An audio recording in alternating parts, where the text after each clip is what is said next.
Some more examples from economics are given in this section.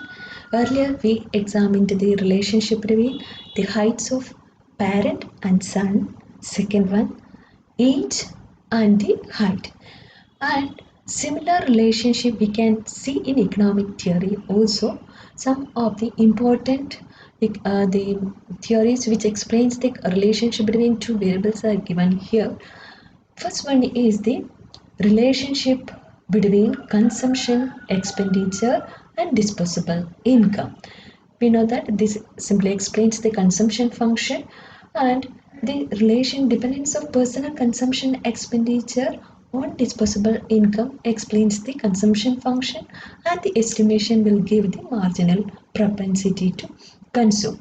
This marginal propensity to consume is the what is that a marginal propensity to consume, that is change in consumption expenditure to change in income, that is delta C by delta. Consume is delta C by delta Y. Here delta C is the average change in consumption expenditure and delta Y is the change in income. This is actually change for a given change for a fixed level of income. What is the change, or we are estimating the mean or the average value of the consumption expenditure for different groups of families. This is one of the important example for regression relationship in econometrics. And the second one is the price elasticity. In price elasticity, what we are estimating response of a demand for a product to change in price. Such analysis is helpful for estimating the price elasticity or price responsiveness of demand for the product, and it is helpful in determining the profitable price. Is the relation. Next one is the Phillips curve. Phillips curve explains the relationship between changes in money wages in relation to unemployment rate. We already know that we have learned the Phillips curve. Phillips curve shows the theoretical relationship between the money wage rate in relation to the unemployment rate.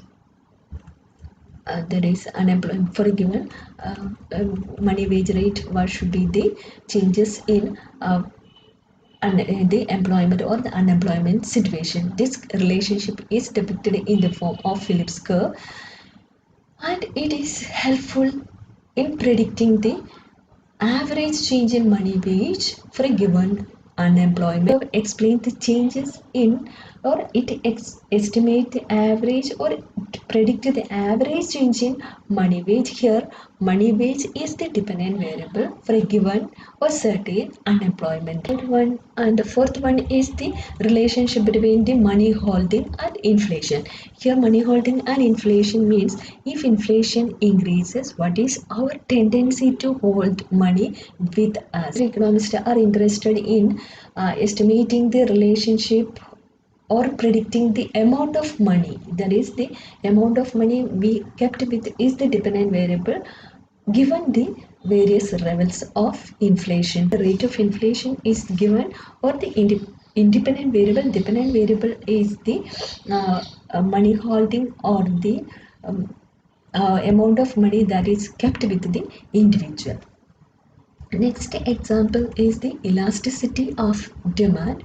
Here you can predict or estimate the changes in demand in response to the changes in some other variable, maybe a price or advertisement cost or some other things. Here we can determine or predict the demand, changes in demand in accordance with the changes in price or changes in income or changes in advertisement expenditure, etc. We can estimate or calculate. Here the dependent variable is the demand and the independent variables may be price, income or advertisement expenditure. Then another example is determinants of crop yield, and crop yield depends on so many factors like temperature, rainfall, amount of sunshine and the fertilizer. Such analysis may enable to predict or calculate the average crop yield given some information. Here the dependent variable is crop yield. crop yield can be estimated given some informations. So these are some of the important examples for regression analysis or regression relationship. First one, person consumption expenditure and disposable income.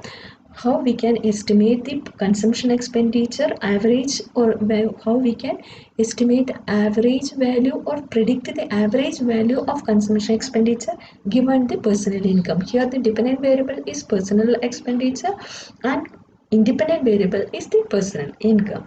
In the price elasticity, how much is the change, or we want to estimate the change, or we want to predict the change in demand to changes in price. And third one is Phillips curve. It explains the rate of change in money wage rate. Here money wage rate is the dependent variable given for a given unemployment rate. And fourth example is money holding and inflation.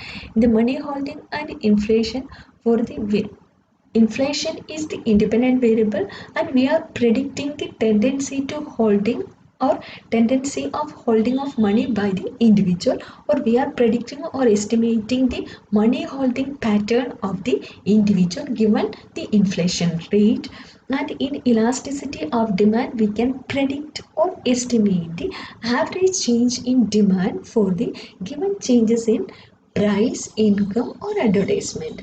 And finally, we can use the regression method for estimating the crop yield, and or we can predict the crop yield given temperature, rainfall, amount of sunshine, fertilizer. If these variables are changed or these explanatory variables are changed, what will happen to the crop yield can also be estimated using the regression analysis.